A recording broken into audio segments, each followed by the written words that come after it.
Hey fam, today is a video dedicated to anyone who's suicidal right now, who's living with suicidal thoughts, suicidal intention, or ideation. This video goes out to you who are suffering right now with these things. This video is meant to give you hope and a little bit of insight on what you can do going forward. Like some of my other videos, this video will be about erasing stigma. I want to let you know before I go any further that I was suicidal for most of my childhood and into my adulthood, and I am not anymore. So there is hope for you.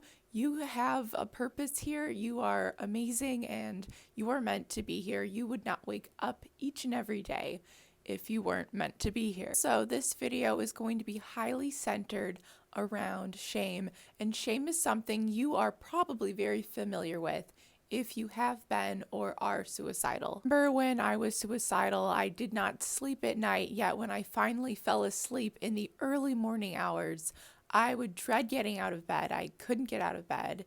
It was painful to live each day. I felt like I was living a lie because I was suffering so much on the inside and everything just seemed to be going normal around me. Living a lie, not being able to express myself on the outside and get to live all my depression and anxiety, like having to keep it concealed and hidden. And not only does shame come from living a lie, but it also creates more lies and it kind of traps you. So let me explain. I'll explain using this common example. When you're suicidal, you often feel like a burden to your friends and family. You start believing, as you're living this lie, as you're concealing so much suffering and pain each day, you start believing other lies. And the lie is that you're not loved. The lie is that people would be better off without you. And that is a lie, by the way. If you're watching this and you believe that right now, you are meant to be here and there are people who love you. And even if you don't feel like you have any close relationships with anyone right now, there are people who will love you. You just need to keep on going. Shame makes you feel guilty, and guilty makes you feel like you're wrong, and feeling like you're wrong makes you feel hopeless and worthless, and hopelessness and worthlessness are huge contributors to becoming suicidal. When you're suicidal, it makes shame even easier to infiltrate your life.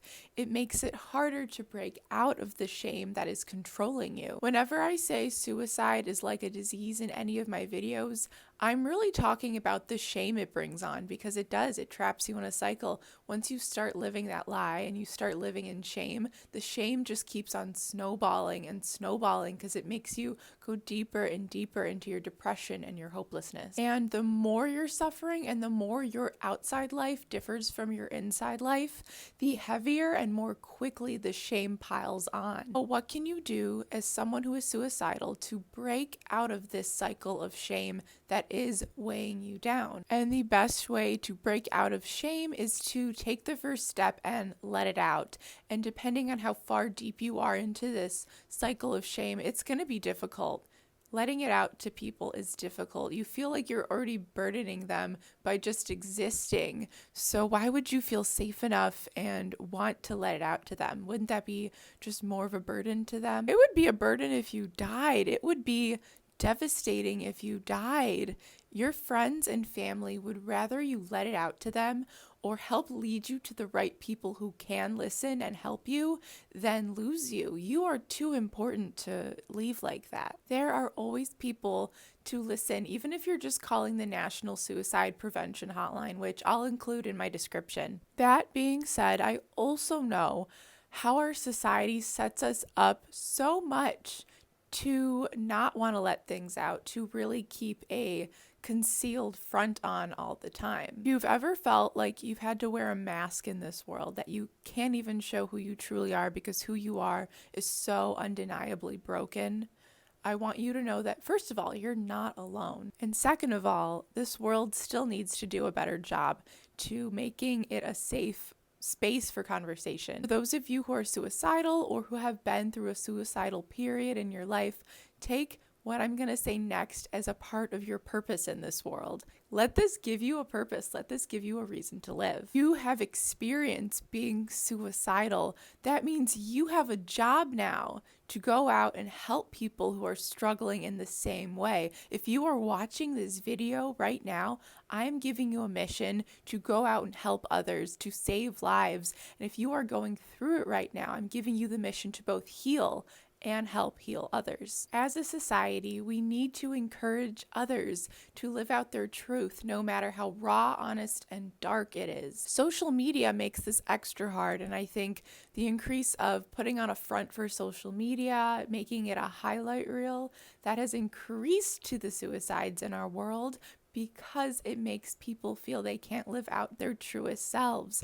It makes people hide, and when people hide, like I said, they feel shame, and shame often leads to suicide or just suicidal thought. Let people know you're there for them when they are struggling, and if you can sense that there's something up, if they're not acting or behaving in a way they typically act, if you know something's wrong, encourage them to speak out to you.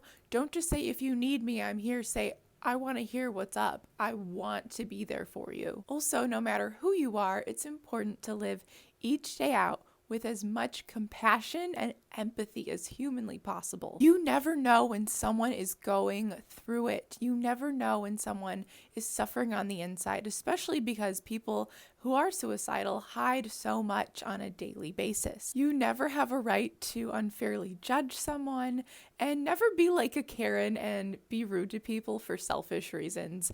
You never know what someone is going through. As a fellow human being on this planet, you have an obligation, not a choice, to be kind and erase your stigmas and ignorance. Change always starts on the inside. So when you can't do the inner work yourself, when you can't erase the stigmas and stop being ignorant on your own, or when you have been believing lies and you're finally confronted with the truth, make sure you live it out. Encourage, again, people to share their truth, share their shame. We have to be open in this society to being vulnerable. Vulnerability is what heals us, believe it or not, because the opposite of shame is letting it all out, is being transparent and vulnerable. And we encourage people to be more vulnerable by being vulnerable and open ourselves. People learn from example, so if we can't do it ourselves, how are we supposed to expect others to do it as well? Once we start doing it, it will help with the level of shame we experience in society, and once we deal with the shame problem, we will be able to better tackle feelings of suicide. If you are watching this video right now, I don't want you to be passive about this. I want you to go out of your way to be active and create these safe spaces and spark these conversations for people. Be vulnerable. Share who you really are on social media. Live out your truth at work, at school, in your day-to-day life, not just online, like everywhere. And that takes courage, that takes bravery, but you know what? It could save someone's life. It could even save your own life if you're struggling through being suicidal right now. Our compassion and empathy needs to be intentional. And above all, the vulnerability needs to be normal. We can erase stigmas. We can be the first steps at lessening the rate of suicide in this world. I'll share my personal story with this. I was suicidal from about age 12 till after I graduated college. And my suicidal thoughts and intentions started happening right when I realized that no one truly understood in my life what I was going through. My family didn't understand. I never was told I could share about it with friends, albeit I didn't have any friends at this point in my life because of my mental illness. I was so depressed and insecure growing up, and it wasn't necessarily my mental illness's fault, but all the effects of everything that I was going through. But being suicidal for me started when I felt I couldn't really live out my truth. It started when I had to go to the doctor and say everything was okay. Everything's okay to my psychiatrist when I was dying on the inside, because I felt it's just what I had to do. I survived, but I was also dying inside.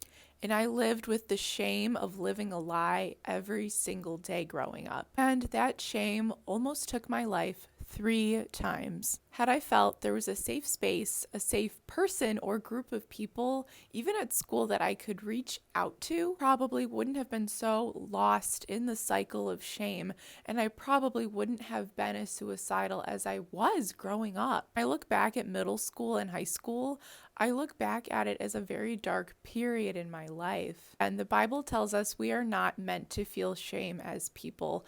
We are designed to be joyous, to be loved, and to have peace. Whatever you're suffering through, whether your suicidal thoughts, ideation, and intention is caused from your mental illness like it was caused for me, whether it's caused from a side effect of your medication, whether it's caused from extraneous circumstances, or whether it's caused from just yourself. Maybe you're not mentally ill, but you are depressed or anxious on the inside. This video is for you. I pray and hope you find the help you need, but being vulnerable can be the first step toward healing. Even if you don't feel safe, there is the National Suicide Prevention Hotline, and there are other resources, which I will link in the description. Thank you for watching this video. If you like videos on mental health, mental illness, and stuff like this, also I make a lot of videos about Christianity and faith. If you like these types of videos, I ask that you'll subscribe and join our Create Compassion family. Once you're subscribed, know how loved you are. You know, we spread a lot of love on this channel. I'm always talking about ways we can make this world a better place. So once you subscribe, you know you're on the first step toward adding more compassion into your life. But again, thank you for watching. You are a beautiful survivor, and I hope you have a day that's as beautiful as you are.